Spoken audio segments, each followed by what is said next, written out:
En 2019, un detector de materia oscura enterrado a 1 kilómetro bajo tierra registró una señal que no debía existir. No era ruido, no era un error de calibración, era un patrón. Y la física que lo descubrió, la doctora Mara Ostrander, desapareció 8 semanas después de escribir en su bitácora una sola frase. No estábamos buscando materia oscura, nos estaba buscando a nosotros. Quédense hasta el final, porque el último archivo de audio que dejó Mara todavía está siendo analizado, y lo que se escucha en el segundo 12 no tiene ninguna explicación científica. Antes de contarles lo que le pasó a Mara, necesito que entiendan por qué esto es tan inquietante. La materia oscura constituye, según el consenso científico actual, alrededor del 27% de todo el universo. La vemos actuar sobre galaxias enteras, curvando la luz, sosteniendo estructuras cósmicas que deberían desintegrarse sin ella.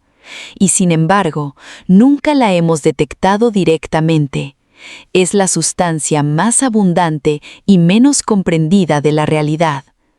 Durante décadas, laboratorios como el que dirigía Mara, construido en una mina abandonada a más de 1000 metros de profundidad para aislarse de cualquier radiación cósmica, han intentado atrapar una sola partícula de esta sustancia, un solo destello, una sola prueba de que existe físicamente y no es solo una corrección matemática que usamos porque no entendemos otra cosa.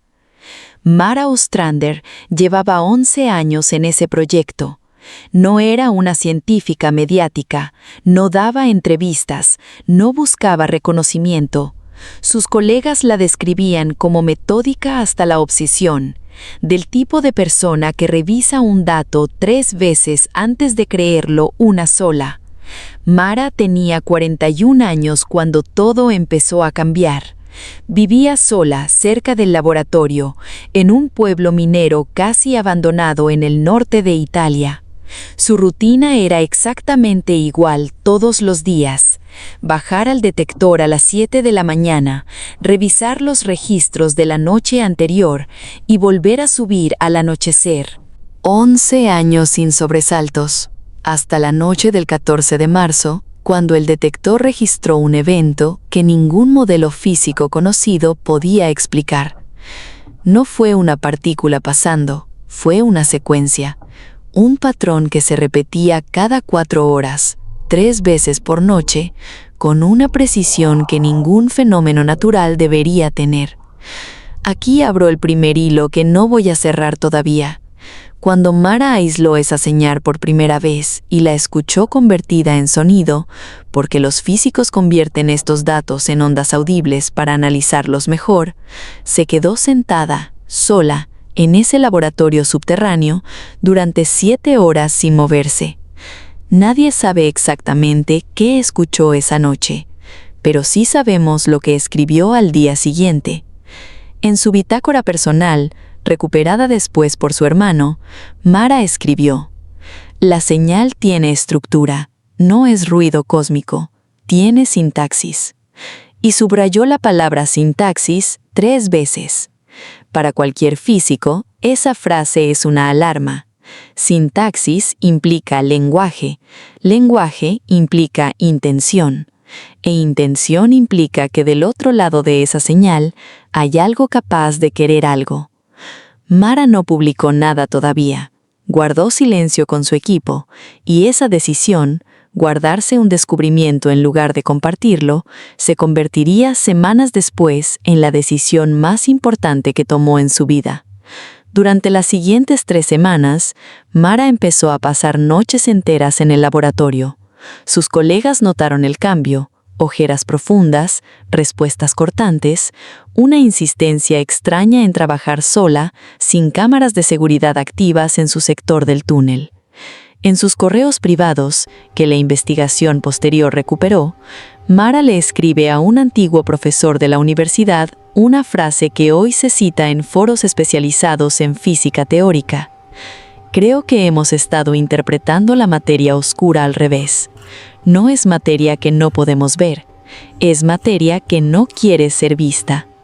Esa distinción, no podemos versus no quiere, es exactamente el tipo de giro que separaba a Mara del resto de la comunidad científica. Y es exactamente el tipo de giro que la llevó a hacer algo que ningún protocolo de seguridad de laboratorio permitía. La noche del 2 de abril, sin autorización de la dirección del proyecto, Mara amplificó la sensibilidad del detector a niveles que superaban los límites de seguridad establecidos. Quería escuchar la señal en tiempo real, sin filtros, sin reducción de ruido. Quería escucharla completa. Lo que grabó esa noche, el archivo que hoy analizan varios laboratorios de física de partículas sin llegar a ningún consenso, dura 48 minutos. Los primeros 46 son el patrón habitual, esa especie de pulso rítmico cada 4 horas. Pero en el minuto 47, algo cambia. La señal deja de repetirse en el mismo intervalo, empieza a acelerarse. Y según el análisis de frecuencia, empieza a responder a los propios movimientos de Mara dentro del laboratorio. Cuando ella se mueve hacia el detector, la señal se intensifica. Cuando se aleja, se atenúa. Es decir, la materia oscura, o lo que fuera que estuviera al otro lado de esa señal, estaba reaccionando a la presencia de Mara. La estaba notando. Aquí es donde la historia de Mara empieza a parecerse a algo que William Hope Hodgson describió hace más de un siglo en relatos donde los límites entre nuestro mundo y otras dimensiones no son paredes sólidas, sino membranas delgadas, casi porosas, que ciertos lugares, minas profundas, casas aisladas, abismos, logran adelgazar hasta casi desaparecer. En su bitácora, 3 días después del experimento no autorizado, Mara escribe algo que sus colegas describirían después como el punto donde dejó de sonar como científica. Cito directamente de su cuaderno, recuperado en su totalidad. No estamos midiendo una sustancia, estamos midiendo la atención de algo, y esa atención, ahora, está puesta en mí. Aquí dejo abierto el segundo hilo. Esa frase, esa atención puesta en mí, tiene una continuación en la bitácora que ningún medio ha publicado completa todavía, y que cambia por completo la forma en la que deberíamos entender lo que pasó en las semanas siguientes. El 20 de abril, Mara dejó de presentarse en las reuniones semanales del equipo. Su asistente, que subió a buscarla al laboratorio, la encontró sentada frente al detector, con los audífonos puestos, sin moverse durante lo que, según su propio testimonio, fueron al menos 15 minutos sin que ella reaccionara a mi presencia. Cuando finalmente reaccionó, Mara dijo una frase que su asistente jamás pudo olvidar. Ya terminó de aprender cómo sueno, ahora quiere saber cómo pienso. 2 días después, Mara subió al laboratorio por última vez con su grabadora personal, la misma que usaba para dictar notas de campo cuando conducía sola de regreso a su casa. Ese es el archivo que todavía se está analizando. Ese es el archivo del segundo 12 que les prometí al inicio. Ya casi llegamos ahí. Mara Ostrander no volvió a presentarse a trabajar después del 22 de abril. Su auto seguía estacionado frente al laboratorio. Su casa estaba intacta, con la cena servida sobre la mesa, fría, sin tocar. No había señales de forcejeo, no había puertas forzadas, no había ningún indicio de que alguien más hubiera estado ahí. La grabadora de Mara se encontró en el asiento del copiloto de su auto, todavía encendida, con la batería casi agotada, registrando un archivo de 12 minutos y 40 segundos. Los primeros 11 minutos son la voz de Mara narrando, con una calma que sus colegas describieron después como inquietantemente controlada, los descubrimientos de las últimas semanas. Habla del patrón de la señal, habla de la aceleración, habla de la sensación cada vez más clara de estar siendo estudiada por algo que no tiene forma, ni rostro, ni ninguna intención de mostrarse todavía. En el minuto 11 con 40 segundos, Mara dice algo que hoy se repite en cada foro de física especulativa que ha tocado este caso. Creo que la materia oscura no es una sustancia distribuida por el universo. Creo que es una sola entidad tan vasta que confundimos su presencia con una propiedad del espacio mismo. Y creo que acaba de terminar de leerme por completo. Y aquí llegamos al momento que les prometí desde el inicio del video. En el segundo 12 del archivo, no me refiero al minuto 12, sino a los primeros 12 segundos de toda la grabación, un fragmento que nadie había analizado con atención hasta hace pocos meses, porque parecía simple ruido de fondo del auto. Los técnicos de audio forense aislaron algo que no debería estar ahí. Un patrón de frecuencias extremadamente débil, que no corresponde a ningún sonido mecánico del vehículo, ni al viento, ni a interferencia electromagnética conocida. Un patrón que cuando se ralentiza y se filtra correctamente, forma algo parecido a una voz. No dice palabras reconocibles en ningún idioma humano, pero tiene ritmo, tiene entonación, tiene, según el mismo tipo de análisis que usó Mara para estudiar la señal original, sintaxis, es decir, en el mismo instante en que Mara empezaba a grabar su testimonio final, algo que ella llevaba semanas estudiando ya estaba ahí, dentro del auto, antes de que ella dijera una sola palabra. Mara nunca fue encontrada. La investigación oficial cerró el caso como desaparición sin evidencia de intervención de terceros, una categoría administrativa que, en la práctica, significa que nadie tiene ninguna explicación. Pero su bitácora completa, entregada a su hermano meses después por decisión de la universidad, contiene en su última página una idea que conecta absolutamente todo lo que hemos hablado en este video.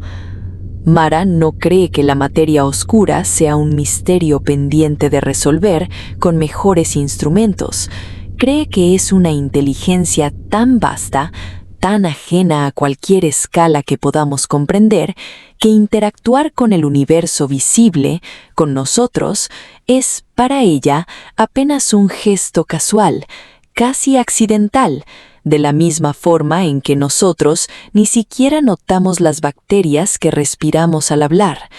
Es exactamente el horror que describía H.P. Lovecraft, la certeza de que el universo no está vacío ni es indiferente por ausencia, sino que está ocupado por algo tan superior a nuestra comprensión que nuestra existencia entera cabe en una nota al margen de su atención. Y es, al mismo tiempo, el horror que William Hope Hodgson imaginaba en sus relatos sobre abismos y casas al borde de otros mundos. La idea de que la distancia entre nuestra realidad y lo que hay del otro lado nunca fue tan grande como creíamos, y que basta con mirar con suficiente atención, con suficiente paciencia científica, para que algo del otro lado empiece a mirar de vuelta.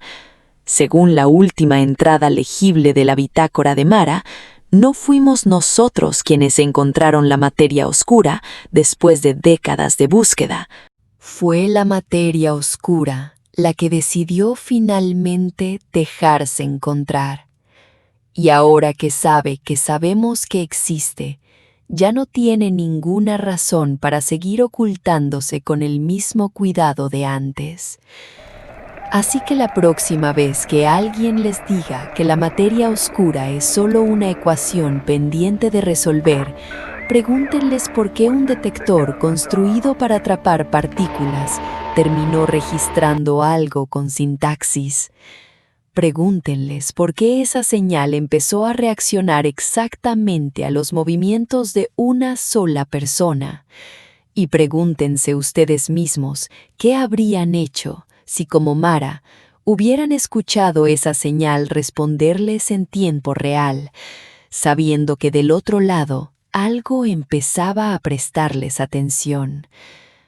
Yo no tengo la respuesta, pero tengo la certeza de que en algún laboratorio, en algún kilómetro bajo tierra, algo sigue escuchando y ya sabe que estamos aquí. Si este video les erizó la piel, denle like ahora mismo, antes de que se les olvide, y suscríbanse, porque la próxima semana les voy a mostrar el análisis completo del espectrograma del segundo 12, y por qué 3 laboratorios distintos se niegan a publicar sus conclusiones oficiales. Nos vemos en el próximo video.